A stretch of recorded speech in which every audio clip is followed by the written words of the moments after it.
Mercedes just posted a number that should have gone unnoticed.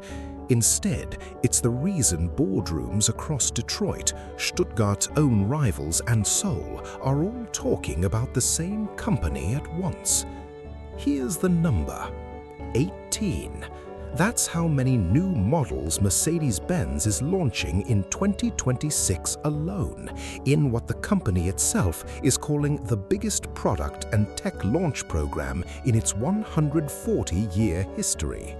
Not a facelift here and there, 18 vehicles spanning entry-level crossovers all the way to flagship Maybachs landing in a single calendar year, while most of the industry is doing the exact opposite. Because remember where this company was standing just 12 months ago. In 2025, Mercedes-Benz global sales dropped 9%, falling to 1,800,800 vehicles. Its first generation of electric cars, the EQ lineup, had underperformed so badly that Mercedes quietly paused production just to let dealers clear the backlog sitting on their lots. This was a company coming off a genuinely bad year. In the same stretch where Ford was writing off billions, Stellantis was burning through $27 billion unwinding EV plans, and Porsche was watching its own operating profit collapse by 93%. By every normal measure, 2026 should have been the year Mercedes played it safe. It didn't. Instead of retreating, Mercedes doubled down in the one direction almost nobody expected. It didn't just add EVs back to the plan, it rebuilt the entire lineup around a philosophy it's calling flexible architecture, meaning combustion, hybrid, and electric versions of the same core models, built side by side, so the company is never betting the whole business on one outcome again. The redesigned CLA is the proof of concept.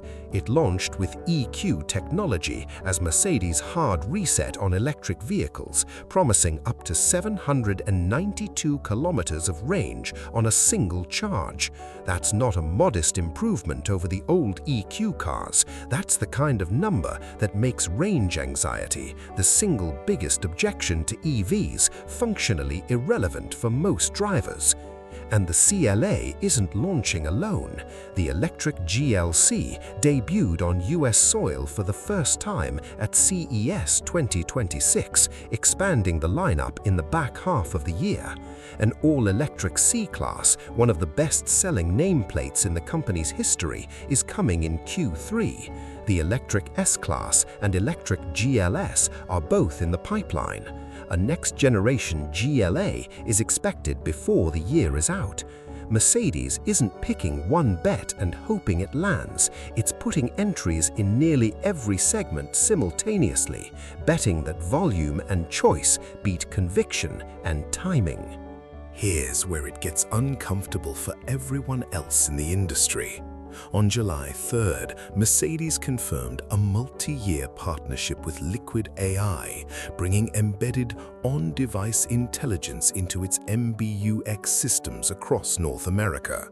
Translation: the car itself starts thinking locally instead of just phoning home to a server every time it needs to make a decision.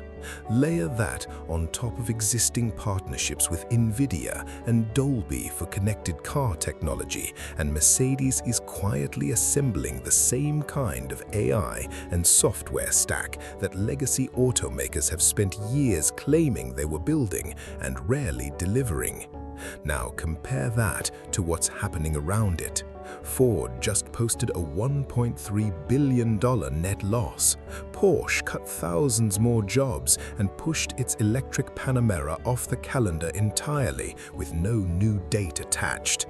Stellantis is still working through a $27 billion write-down. These are not small companies stumbling. These are some of the most established names in the industry, actively retreating from the future they promised investors just a few years ago. And into that exact moment, Mercedes is doing the opposite.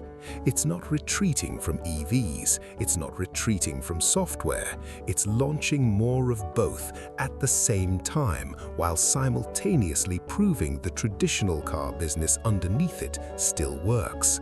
Q1 2026 retail sales in the US came in at 78,500 vehicles. Q2 climbed to 84,500.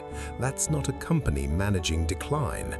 That's a company accelerating quarter over quarter in the exact market conditions that are gutting its competitors. So why does this actually work when the same bet broke Porsche? 3 reasons.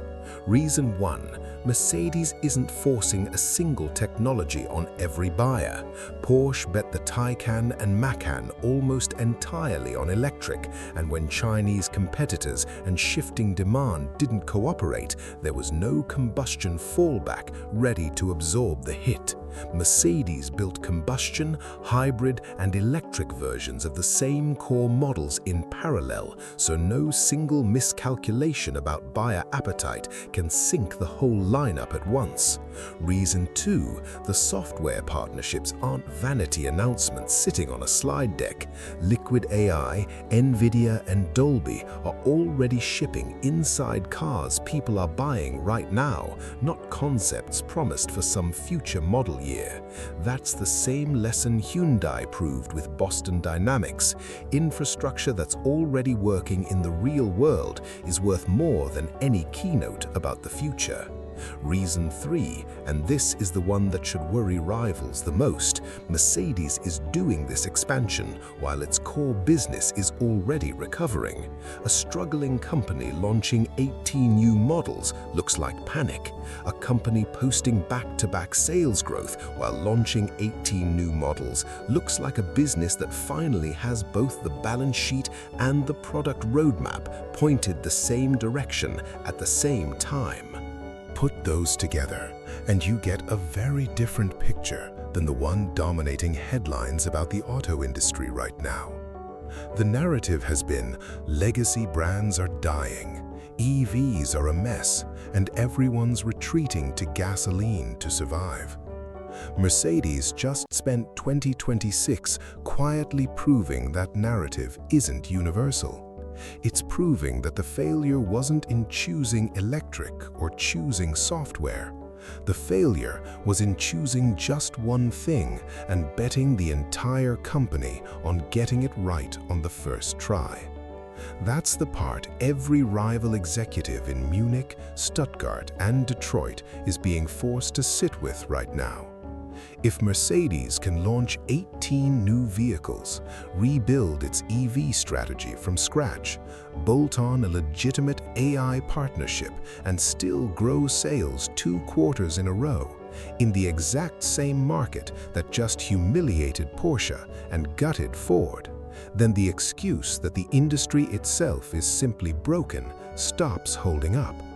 So where does this actually go from here?